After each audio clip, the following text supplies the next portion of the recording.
The intervention began at exactly 2 p.m. on a Tuesday, needlessly theatrical, even for my parents. They'd summoned me to their Beacon Hill townhouse, the one with the marble foyer and the doorman who still called me Miss Alexandra as if I were 6.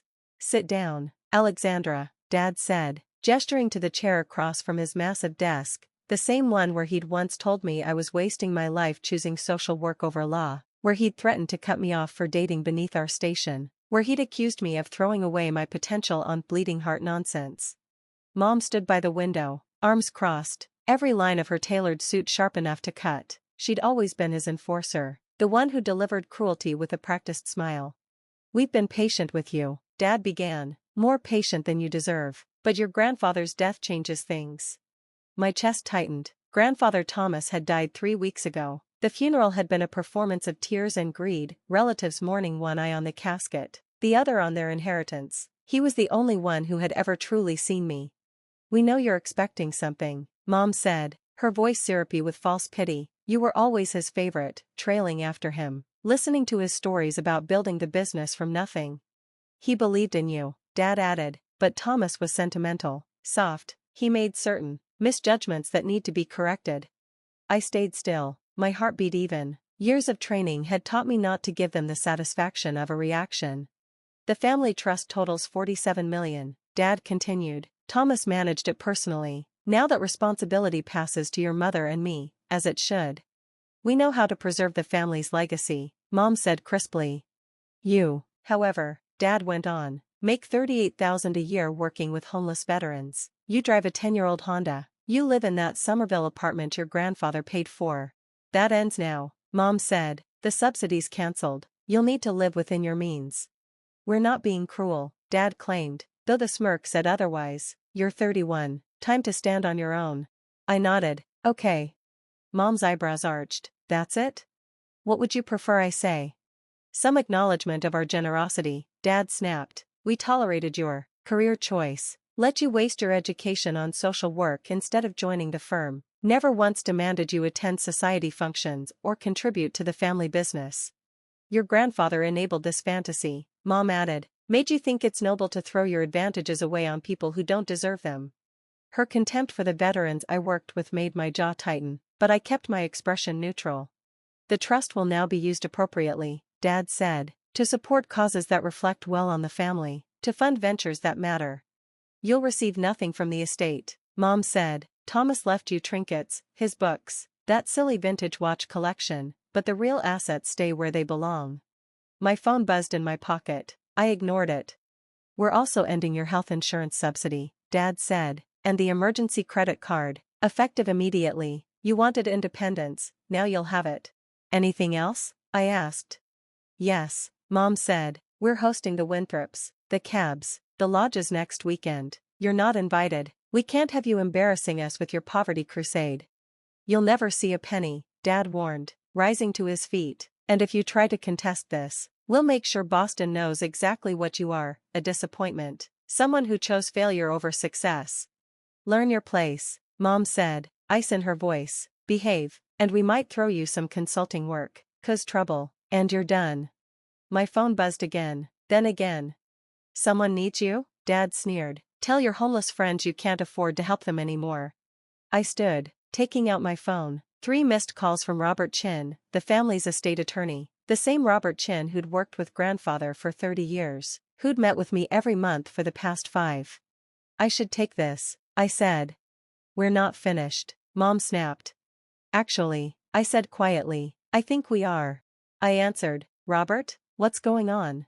"Alexandra," he said, his tone urgent, "I'm sorry to interrupt, but your parents have just requested to withdraw $600,000 from the family trust, $300 for a summer house in Martha's Vineyard, $200 for Beacon Hill renovations, and $100 for so-called business development." I looked up. My parents were staring at me, confused and irritated. "That seems high for 1 month," I said. Dad's face flushed. "Excuse me, you're discussing our finances. Their monthly distribution is $200,000, I continued, cutting him off. "This request is triple that." "Yes," Robert confirmed, "which is why I need your approval. As trustee, all withdrawals above the standard distribution require my signature," I said. Mom's anger faltered. replaced by confusion. What is he talking about? I raised a hand, still focused on the call. Robert, what's their current yearly total? 2.4 million so far, he replied. At this rate, they'll exceed the 3 million annual cap by July. The trust documents are explicit, sustainability must be maintained. Right, I said, the corpus stays intact. Distributions can't exceed annual returns. At their current pace, they'd drain the principal in 18 years. Dad lunged for my phone. I stepped back, calm and steady. Robert, I said, can you come to Beacon Hill? We should clarify this in person. I'll be there in 20 minutes. Perfect, see you soon. The line clicked off. Silence filled the study. Dad spoke first, voice low and dangerous. What was that? That, I said, was about the trust, the one you just claimed to control. Mom's tone turned brittle. We do control it. Thomas left it to us. Actually, he didn't. He named me trustee 5 years ago. Every distribution you've received, I approved. Grandfather and I designed those limits together to balance your lifestyle with long-term sustainability.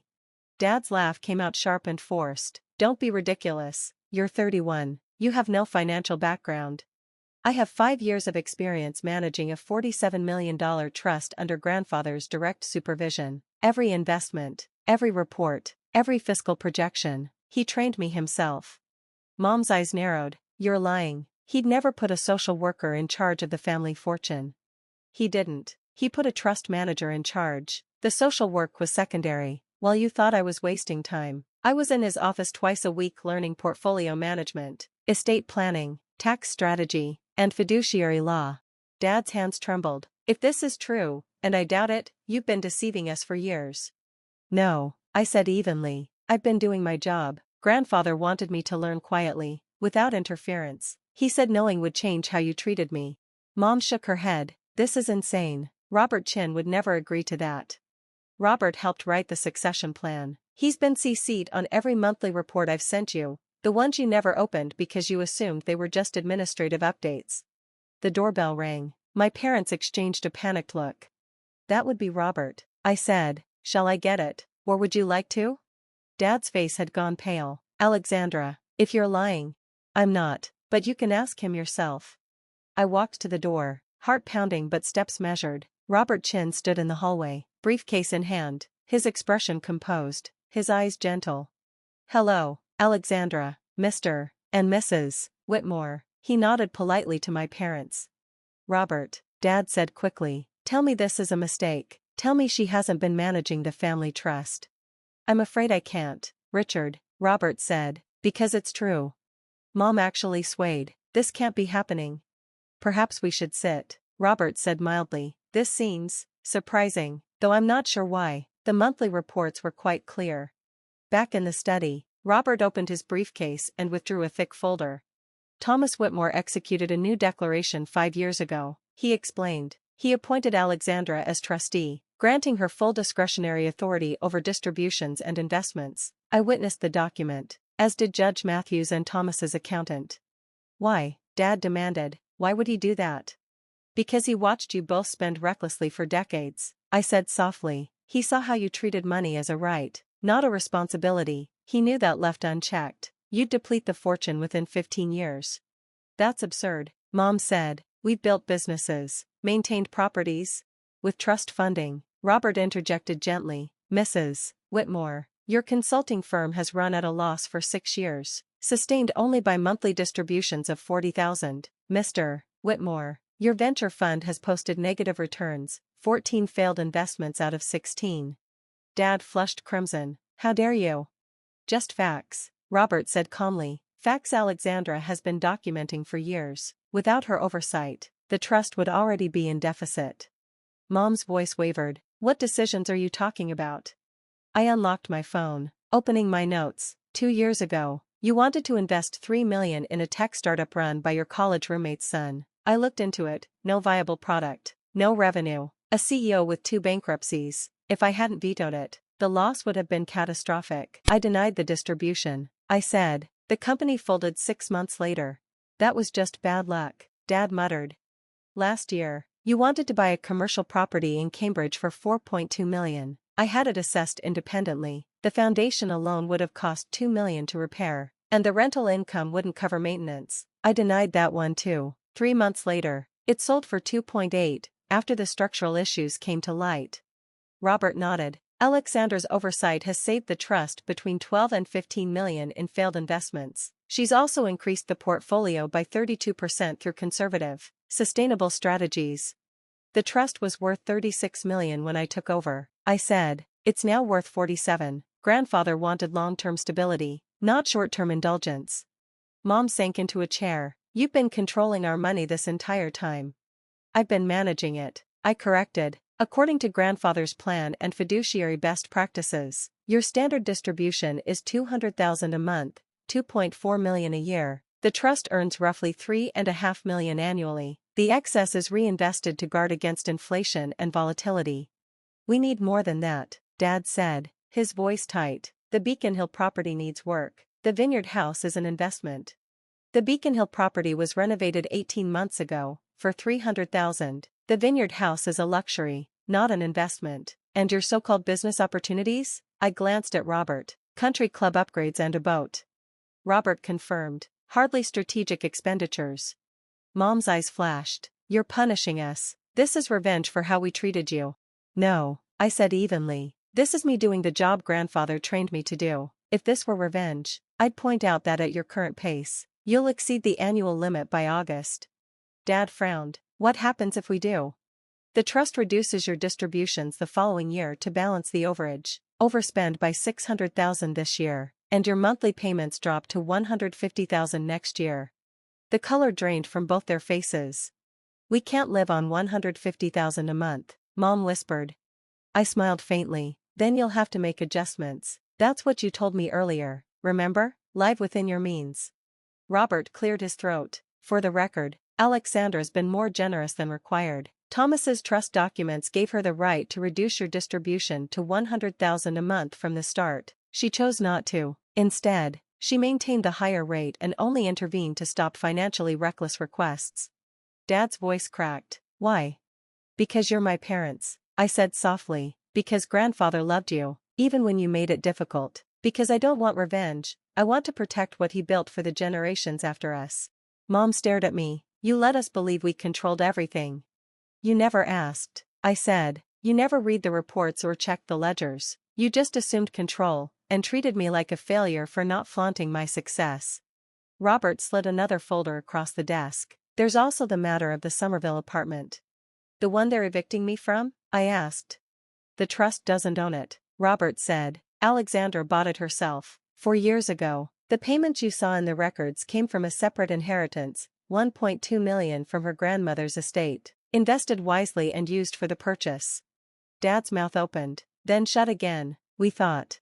You thought I was living off family charity, I said. In reality, I was living off my own investments while managing yours. Mom's voice was barely a whisper. The health insurance? Mine. I have full coverage through my employer. The policy you thought you paid for was my own. I just let the administrative emails keep going to you. It was easier than explaining. Dad swallowed. And the emergency credit card? There never was one. Grandfather made it up so you'd feel involved. When you tried to cancel it, after Marcus, there was nothing to cancel. Grandfather told you it was handled. Robert checked his watch. I have another meeting. Alexandra, shall we review the pending distribution requests later this week? They're denied, I said. All of them. Mom, Dad, your monthly distribution remains 200,000. If you need more, you'll submit proposals with detailed justifications, like every other beneficiary. Beneficiary, Mom repeated faintly. That's all we are. That's all you've ever been, I said gently. You just didn't realize the family's finances were being managed by someone who actually studied portfolio theory, risk management, and fiduciary ethics, someone trained by one of the best financial minds in Boston. Robert gathered his documents and stood. Richard, Catherine, if you'd like, I can schedule a full review of the trust structure. But to be clear, Thomas's directives are unambiguous, the arrangement is airtight, and Alexandra has executed her duties flawlessly. There's no legal basis for contest. When the door closed behind him, silence settled like dust. Dad stared at his desk. Mom turned toward the window. Neither spoke. And for the first time in my life, the room, and the power in it, belonged entirely to me. I stayed calm and waited. You could have told us, Dad said at last. Would you have listened? I asked quietly. Would you have treated me differently, or just fought it, challenged it, made everything harder? We had a right to know, he snapped. The trust documents didn't require it. Grandfather believed, and I agreed, that I should learn the role without family interference. Mom turned from the window, arms crossed. What do you want, Alexandra? An apology? Recognition? I don't want anything, I said. I'm just going to keep doing my job, managing the trust responsibly and ensuring the family's security for generations. That's what Grandfather asked of me. Will we beg you for money? Dad's voice was bitter. While you sit comfortably on your allowance and play the better financier? $200,000 a month is more than 99% of Americans make in a year. If that's not enough, the problem isn't the trust, it's your expectations. Mom's eyes narrowed. You sound just like him. Thomas. That same self-righteous tone. He wasn't self-righteous, I said. He was practical. He built something worth protecting. He saw what happened to the Cabbat fortune, gone in 2 generations. The Richardson estate, destroyed by greed and infighting. He didn't want that for us, so he put a social worker in charge? Dad sneered. He put someone he trusted in charge. Someone who cared more about long-term stability than short-term luxury. Someone who couldn't be bullied or manipulated into bad decisions. I stood and reached for my coat. I need to get back to work. 3 veterans are moving into new housing today, and I promised I'd help. Mom's voice trembled. That's it? You drop this and just leave? What else is there to say? The structure isn't changing. Your distributions aren't changing, unless your spending forces them to. My role isn't changing. The only difference now is that you finally know the truth. Dad's tone softened, almost pleading. And the family gathering next weekend? I wasn't invited, remember? You made it clear I'm an embarrassment. Alexandra, Mom began. It's fine, I said. I have plans anyway. We're hosting a fundraiser for the Veterans Center. Real work, with real results, not standing around talking about wealth while doing nothing of value. I started toward the door, then turned back. For what it's worth, I said, Grandfather loved you both. Every decision he made was to protect you, from yourselves, mostly. He wanted me to make sure you'd always be taken care of, even if you made bad choices. That's what I've done for 5 years. That's what I'll keep doing. Dad's voice was barely a whisper. Out of duty? Out of love, I said. Despite everything, you're still my parents. I just wish you'd seen me as your daughter instead of your disappointment.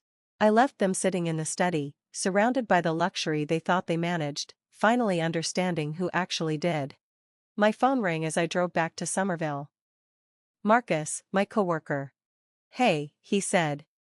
How'd it go with your parents? About as expected. They didn't take it well. You okay? Yeah. Actually. I feel relieved. 5 years of pretending to be a failure, it's exhausting. You're the most successful person I know, Alex. You manage a $47 million trust, run a nonprofit, and still show up every day for veterans. Your parents are idiots. I smiled. Thanks. Drinks after the housing setup? You sound like you need them. Definitely. I pulled into the Veterans Center parking lot, where 3 families waited for keys to their new apartments, units funded through the quiet foundation I'd built with my own money. The one my parents didn't know about. The one that had placed 47 homeless veterans in permanent housing over 3 years. My phone buzzed again. Mom, we need to talk about this properly. Dad, this isn't over, Alexandra. Robert, your grandfather would be incredibly proud. You handled that with remarkable grace. I replied only to Robert. Thank you. He taught me well. Ahead of me, Tommy, a Marine veteran I'd worked with for months, waved. Miss Alexandra. We got the keys. All 3 families move in today. I slipped my phone into my pocket and smiled. That's wonderful, Tommy. Let's go see your new place. As we carried boxes and hung curtains, I thought of Grandfather Thomas, the long evenings in his office, him teaching me not just about finance, but about dignity and responsibility. Money is only a tool, Alexandra, he'd said. The question is what you build with it. Your parents build monuments to themselves. I want you to build something that lasts. I'd tried to honor that. To protect the family fortune while using my own resources to make a difference.